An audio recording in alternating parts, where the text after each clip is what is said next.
ज्यादा गुजर जाने के बाद भी पुलिस की गिरफ्त से बाहर। नमस्कार, स्वागत है आपका एबीपी गंगा में। मैं हूं आपके साथ प्राची पाराशर। देवरिया का दंगल, इसी पर आज हम बात करेंगे। अगले 3 नवंबर को प्रदेश में 7 विधानसभा सीटों के लिए उपचुनाव होने हैं, लेकिन बात अगर देवरिया सीट की करें तो यहां भाजपा प्रत्याशी सत्य प्रकाश मणि के लिए राह बहुत आसान नहीं दिखती है।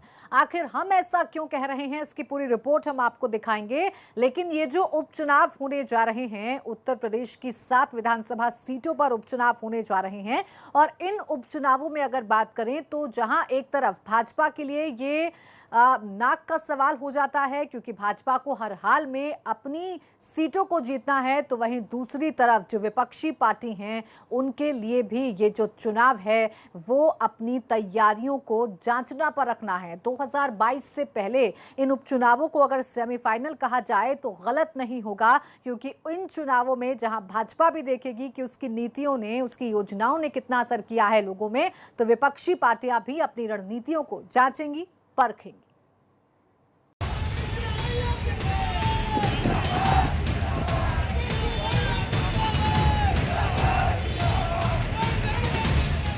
देवरिया के दंगल में बीजेपी को अपने ही परिवार के नाराज सदस्य से बड़ी चुनौती मिल सकती है, और ये चेहरा है अजय सिंह का, जो कि भाजपा के दिवंगत विधायक जन्मेजय सिंह के बेटे हैं।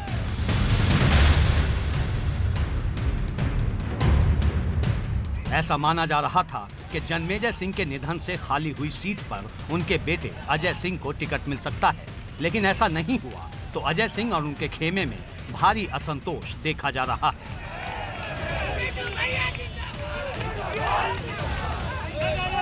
बीजेपी से नाराज अजय सिंह निर्दलीय चुनाव लड़ने की तैयारी में हैं। भारतीय जनता पार्टी ने मेरे साथ कुछ तथाकथित जिले के नेता जो आज राजनीति में कभी तूफान पर चढ़ते हैं, कभी 14 साल के लिए बर्बाद चले जाते हैं, उन लोगों की मर्जी से मेरा टिकट काटा गया है। इसलिए मैं जनता के आशीर्वाद से निर्दल चुनाव अपने बाप के लिए लड़ूंगा। अजय सिंह की नाराजगी भाजपा के लिए देवरिया सीट पर मुश्किल खड़ी कर सकती है, क्योंकि अजय सिंह का तर्क था कि चेतन चौहान के निधन पर नौगांव सादात सीट से उनकी पत्नी संगीता चौहान और बुलंदशहर सीट पर वीरेंद्र सिरोही की पत्नी उषा सिरोही को उम्मीदवार बनाया गया। उसी तरह उनके पिता के देहांत पर देवरिया से उनकी उम्मीदवारी होनी चाहिए। बगावत नहीं है, मैं चुनाव अपने बाप, मैं 22 तक के लिए चुनाव लड़ रहा हूँ, 22 की बात नहीं, इसलिए कि मेरे बाप को जनता सीखती थी। 22 के बाद जो पार्टी को फैसला लेना था लेती, उसकी बात नहीं है। तो मैंने पार्टी या चीजें के तथाकथित कुछ नेताओं का चाल है मेरा। चुनावी दंगल में कांटे की इस टक्कर के अलावा कई और शक्तियां हैं, जो कि भाजपा प्रत्याशी सत्य प्रकाश मणि के लिए मुश्किलों का सामना करा सकती है। आपको बता दें कि प्रदेश में भाजपा ने 7 विधानसभा सीटों के लिए होने वाले उपचुनाव में पहले दिन 6 प्रत्याशियों के नामों का तो ऐलान किया था, लेकिन देवरिया के प्रत्याशी के नाम का ऐलान तब हुआ जब समाजवादी पार्टी ने ब्रह्मा शंकर त्रिपाठी को अपना प्रत्याशी घोषित कर दिया।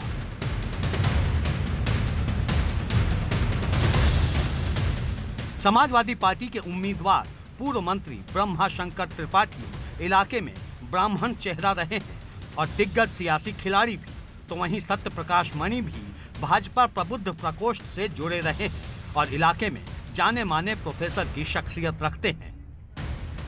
तैयार कर रहे थे, मेरा नाम काफ़ी पहले से चल गया, लेकिन मैं इनकार कर दिया था, तो कुछ स्कोप बना था दूसरी बिरादरी के लोगों, क्योंकि यहाँ ब्राह्मण मतदाताओं की संख्या यहाँ ज़्यादा है, इसकी वजह से हर पार्टी ब्राह्मण कार्ड खेल रही है। लेकिन समाजवादी पार्टी हर जाति और हर धर्म के लोगों का सम्मान करती है, इस जात के आधार पर नहीं और धर्म के आधार पर नहीं, बल्कि इंसान को इंसानियत के रूप में हम सभी लोग समाजवादी पार्टी के लोग हैं। क्या कसर रह गई है कि जो आप उसको पूरा करेंगे देवरिया के लिए? उनका कार्यकाल एक तो पूरा नहीं होया, तमाम उनके सपने रहे होंगे, सपने अधूरे कार्य को पूरा करूँगा। पार्टी ने जिस तरह आपके ऊपर भरोसा जताया है, क्या लगता है कि कितने अंतर से आप चुनाव जीतेंगे, किससे आपकी लड़ाई है? हमारी लड़ाई किसी से नहीं है और मैं भारी अंतर से चुनाव जीतूंगा, रिकॉर्ड वोटों से चुनाव जीतूंगा।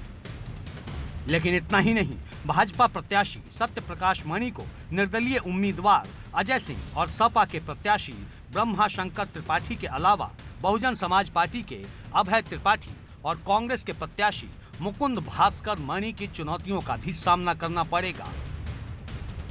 मैं बहुजन समाज पार्टी से चुनाव लड़ रहा हूं और देवरिया के विकास के लिए लड़ रहा हूं।